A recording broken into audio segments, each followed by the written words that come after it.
It may even help initiate a pattern where they try more because you've actually taken it into your own hands in modeling it instead of just mirroring poor communication from them. That's a big mistake people make. I'm afraid of noticing differences in communication day to day and it feeling off, but also hesitating to clarify the difference between that and what was said in person, because it hasn't been that long and we don't know each other well yet. But at the same time, you know it feels different. Now, what she means is basically feeling a shift in energy when you're in the early stages of dating, but feeling like it's too soon to bring it up because you don't want to come across as a crazy psycho person. So instead, you just suffer the inconsistency that you feel and the shift that you feel. And it makes you feel anxious and terrible about yourself because you're too scared to bring it up. Yeah.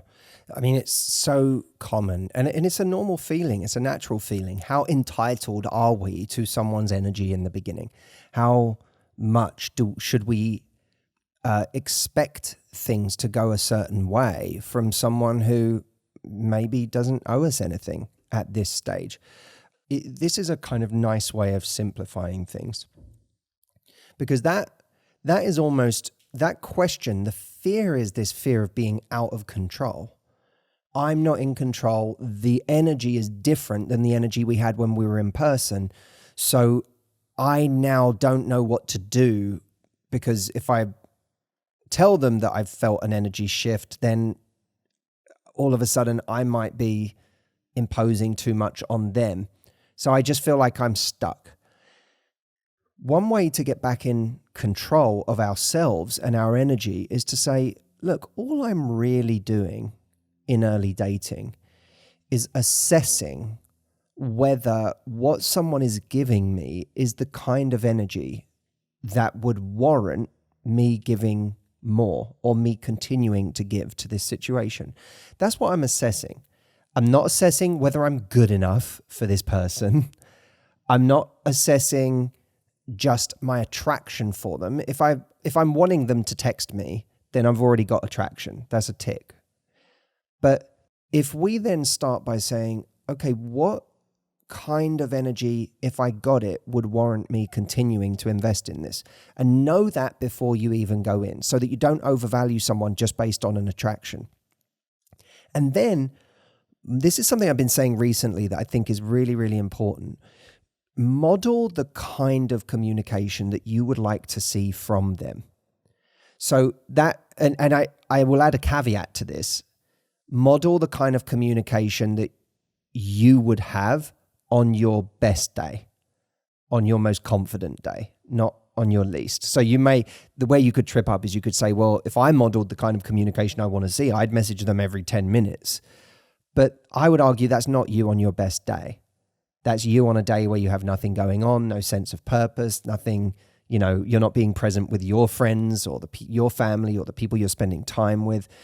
You're not enjoying your own company. That's not you on your best day. But if you imagine you on your best day and what you would like to see from this person on your best, most confident day, model that and see if they can reciprocate at that level.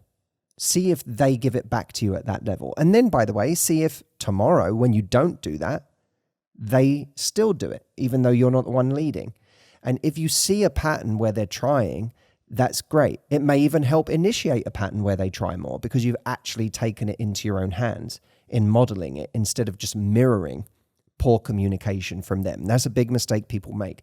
They feel like they're trapped and they're out of control because they're just in mirroring mode. They're just mirroring what someone else is doing. They're not modeling what they want to be the dynamic.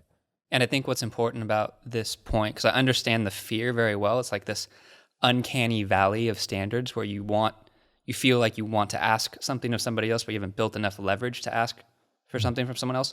But I think that's actually the reframe I would do for this is like, you're focusing too much on asking for something. This standard at this stage is about you, right? It's like inward looking a little bit, like how much am I going to invest based off what they do, not trying to kind of like get some behavior out of them at this point. I love that. Very good. So this one's from Kate, and she said what she fears is that the person she's dating is being impulsive with his feelings and that the initial high and chemistry that he exhibits is going to change. It's also kind of reminiscent of love bombing a little bit, which is very much you're getting used to that feeling of feeling adored and getting messages and being chased and being, liked. And then suddenly that person kind of sobers up and realizes they just got away with themselves and got a bit too excited. And then you're kind of collateral damage to that shift in energy. So how do you help someone who is worried about that?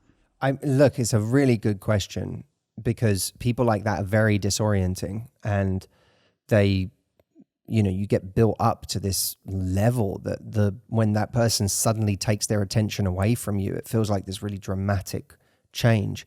Like the talented Mr. Ripley, when she's like, when Dickie's attention is on you, it's like the sun is shining, and then suddenly it gets very cold or whatever it gets. Yeah, he moves on. Yeah. He moves on. You're no longer his favorite toy.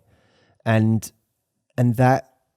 it's a disconcerting thought, how much of what someone is showing me is real.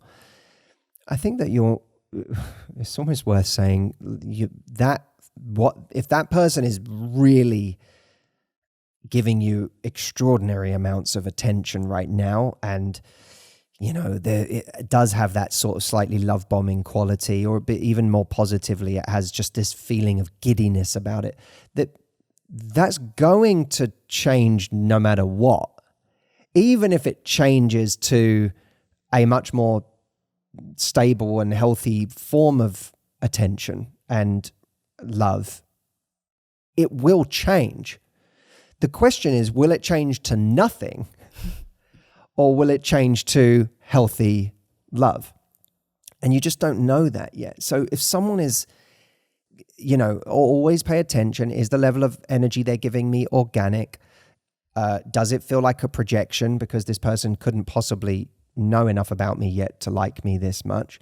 Does it feel warranted based on how much I'm giving them? Is it a conversation, or is it a one-way street in terms of what they're giving? Because love bombing is usually a kind of one-way conversation that you get dragged into, not a dialogue where the two of you are both kind of actually excited together.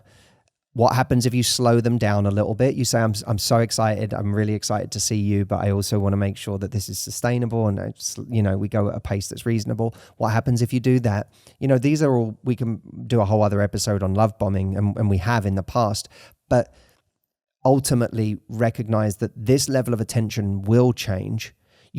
So instead of fearing that it will change, understand that it will change. Your job is just to see if this matures or if it dies. I think matures is a super important word there. And I would just say, for me, this whole impulsive thing is, I don't want to say a red flag, but definitely an amber light, just because anyone in life that really is dangerous usually lacks impulse control. And I just think it's kind of something to keep an eye on. And as you get older, I just think it becomes a less attractive trait. And someone that is more mature just doesn't have that issue. In everything, in every type part of life, I would argue. I think the same way with friends. Mm-hmm. I trust people in my life who come into my life in organic ways at an organic pace. The new friend who suddenly wants to monopolize all of my time and energy and is like giddy with excitement and celebrating me in every way, I'm like, I think something doesn't feel right about this. And so I think you can apply it to absolutely everything. And I love that idea, Jameson, that impulsive people, they tend to be the dangerous ones. Wait, before YouTube sends you down the rabbit hole of watching raccoon videos or videos of large crocodiles on Florida golf courses, I have something that will help your love life more than these things. And it's at whyhe'sgone.com. If you want to know why someone faded out, why they were giving you attention and all of a sudden they stopped, this guide shows you. Go to whyhe'sgone.com and then enjoy your baby bear videos.